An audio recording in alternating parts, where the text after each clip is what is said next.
After discussing extremist documents and misinterpretations and manipulation of the scripture, we have to tackle these issues, to reflect and to think about how can we contrast those manipulations by violent and also non-violent groups who manipulate the scripture. So how can we contrast this perversion of religious concepts, and where is the counter narrative which you mentioned many times in your report? Where is the counter narrative struggling more?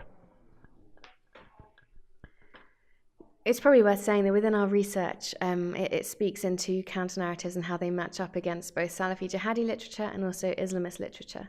So we looked at what counter-narratives speak about, what concepts they explore, which verses they quote, and who they quote as their authority.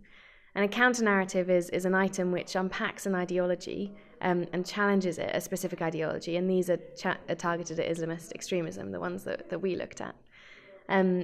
Now, roughly, they were split several different ways, whether it was tackling an idea and unpacking why it didn't work, or offering an alternative, or anything in between.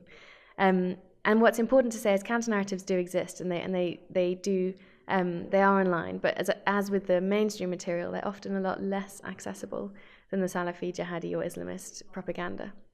And so part of our recommendations from the report are to promote these counter-narratives, to both develop them. So based on our research, we can actually shape further how counter-narratives should be, so we can see the most prevalent verses in Salafi jihadi literature and unpack them better in counter-narratives.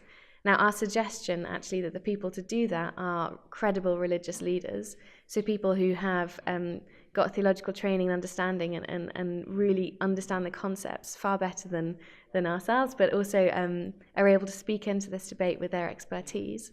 And then we need to give them training on how to promote this material above and beyond Islamist and Salafi jihadi literature. When it comes to the government's role, again, it's not their job to necessarily come up with this at all, but it's actually to create space for these leaders to deal with these and to challenge the ideas. And our research feeds into how best to do that. So we can, as I said, we can see which verses have been quoted and how to unpack them. But you can also look at the concepts and unpack the actual interpretation of these verses in a way that leads them away from extremism.